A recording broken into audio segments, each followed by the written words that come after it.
Assalamualaikum warahmatullahi wabarakatuh. Berjumpa lagi cikgu hari ini untuk soalan yang ke-10 Percubaan Negeri Kelantan tahun 2022.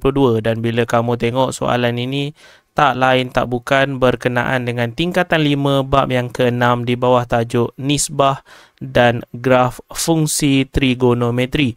Okey, soalan kamu dia suruh kamu lakarkan, membuat lakaran. Lakaran bermaksud bukanlah dengan ukuran yang sebenar, bukanlah dengan guna pembaris, cukup dengan melakar, tapi pastikan nilai yang betul lah.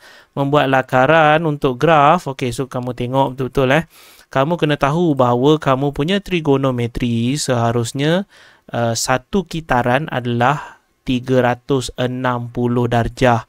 Tapi kali ni dia hanya bagi setakat 180 darjah saja. Maksudnya separuh lah. So itu adalah trik soalan. Dan yang kedua dia suruh kamu cari nilai-nilai X apabila Y sama dengan 1.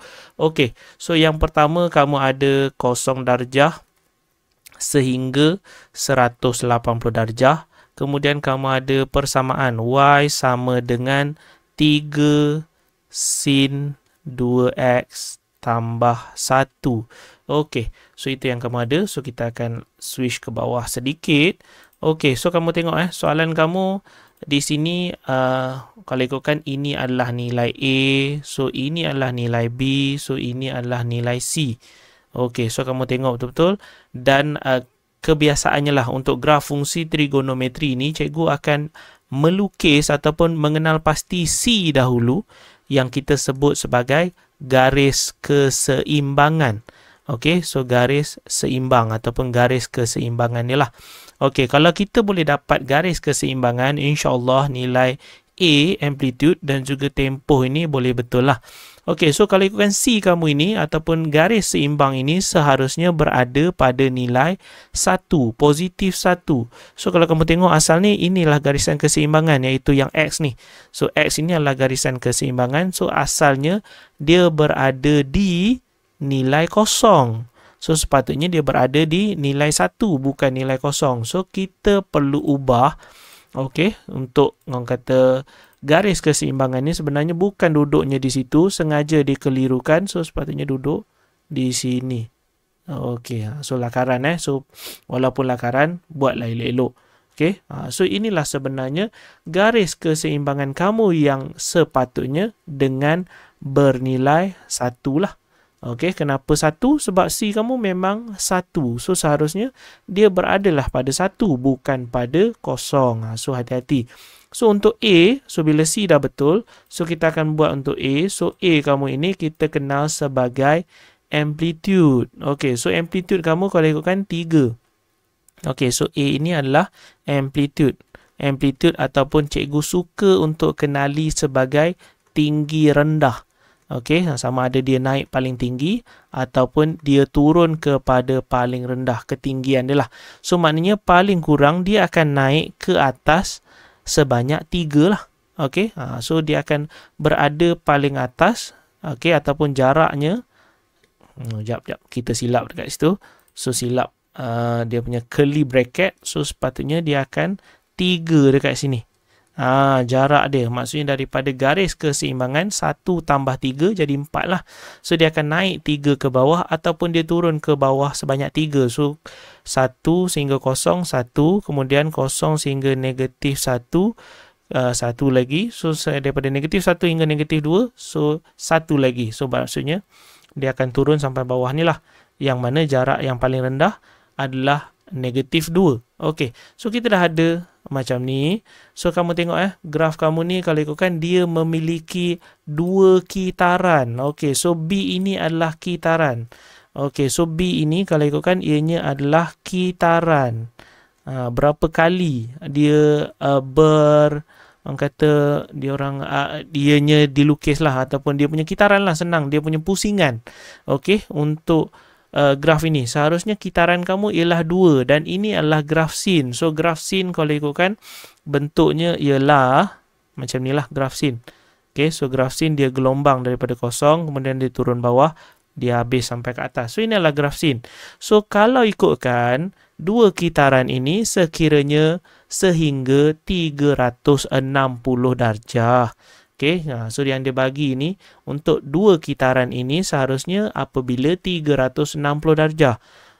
So maknanya kalaulah graf kamu ini setakat 360, dia akan ada dua kitaran lah. So satu kitaran, dua kitaran. Dia macam tu. So sini adalah 360. So itulah maksudnya dua kitaran.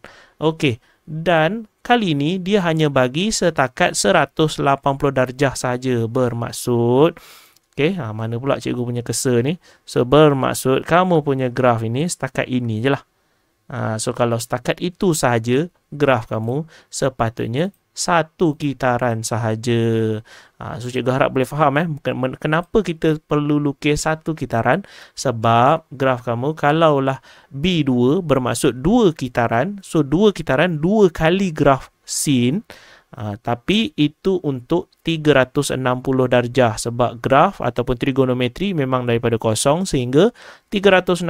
So dua kitaran. Tapi sekarang ni dia bagi setakat 180 darjah sahaja. Dan pastinya dia akan tinggal satu kitaran. Kalaulah dia bagi 360 darjah, dia akan dilukis dua kitaran. So harap boleh faham di situ. Dan kalau ikutkan, sini seharusnya 90 lah. Okey, tengah-tengah antara 0 sehingga 90, tengah-tengah, kemudian 0 hingga 180. Lagi separuh. So sepatutnya dia akan sampai atas ni, kemudian dia turun sini, kemudian dia akan turun sini, dan dia akan kembali semula kat sini. Seharusnya graf lakaran sin kamu. So dia akan jadi macam ni, dia akan turun ke bawah, kemudian dia akan turun lagi ke bawah, kemudian dia akan patah balik ke atas.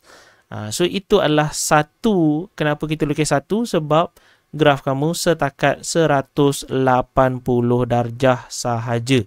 Okey, so untuk A kalau ikutkan selesai.